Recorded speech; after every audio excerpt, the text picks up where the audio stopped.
అర్జునుడికి కర్ణుడికి మధ్య వ్యక్తిగతంగా వైరం ఉండేది. కర్ణుడి యొక్క దానగుణాన్ని అందరూ పొగుడుతూ ఉంటే అర్జునుడు భరించలేకపోయేవాడు. ఓ రోజు కృష్ణుడి దగ్గరికి వెళ్లి, బావా, నేను కూడా దానాలు చేశాను. అవసరమైతే కర్ణుడి కన్నా ఎక్కువ చేస్తాను.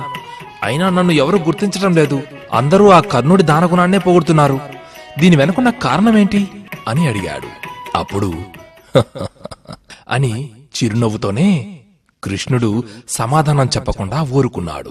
ఈ సంభాషణ జరిగిన సాయంత్రమే అర్జునుడిని కృష్ణుడు సరదాగా బయటకు తీసుకువెళ్లాడు. అక్కడ వారిద్దరికీ ఓ బంగారు కొండ కనిపించింది.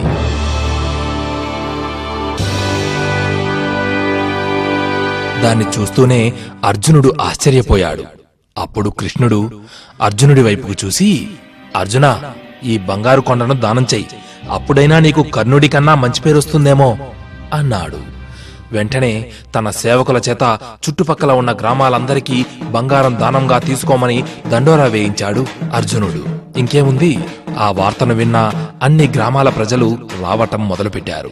అర్జునుడు ఆ బంగారు కొండను తవ్వించి చిన్న చిన్న ముక్కలుగా చేసి దానం చేయటం మొదలుపెట్టాడు. ఎంతమందికి దానం చేసినా సరే ఆ బంగారం మాత్రం తరగటం లేదు. జనం సంఖ్య కూడా అలాగే పెరుగుతూనే ఉంది. ఇక దానం చేసి చేసి చేసి అలసిపోయి అర్జునుడు, కృష్ణ, దానం చేయాలంటే చిరాకేస్తోంది అన్నాడు. కృష్ణుడు, నీకు దానం ఎలా చేయాలో చెబుతా ఉండు అని కర్ణుడిని పిలిపించాడు. కర్ణ, ఈ బంగారు కొండలు నాకు అర్జునుడికి కనిపించాయి. వాటిని నువ్వు ఎవరికైనా దానం చేస్తే బావుంటుంది అన్నాడు. కృష్ణుని మాటలు వింటూనే కర్ణుడు ఏం చేశాడో తెలుసా? అక్కడున్న ప్రజలందరి వైపు తిరిగి, ఈ కొండలు మీవి, వీటిని తవ్వి తీసుకెళ్ళండి అన్నాడు. ఇంకేముంది, ప్రజలందరూ తమకు కావలసిన బంగారాన్ని తీసుకెళ్లిపోయారు. అప్పుడు అర్జునుడితో కృష్ణుడు, అర్జున, నీకు మనసులో బంగారంపై ఆశ ఉంది. అందుకే ఆ బంగారు కొండను చిన్న చిన్న మొక్కలు చేసి పంచిపెట్టావు. కాని కర్ణుడికి దానిమీద ఆశ లేదు. అందుకే ప్రజలకి ఆ కొండంతా ఇచ్చేశాడు. దానం చేసేవారికి మనసులో ఎటువంటి ఆశ ఉండకూడదు.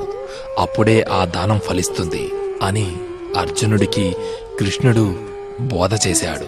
మంచి పనులు మనం చేసుకుంటూ పోతుంటే వాటి ఫలితం రెట్టింపుగా ఏదో ఓ రోజు మనకు మంచిని తప్పకుండా మోసుకొస్తుంది. ఏమంటారు?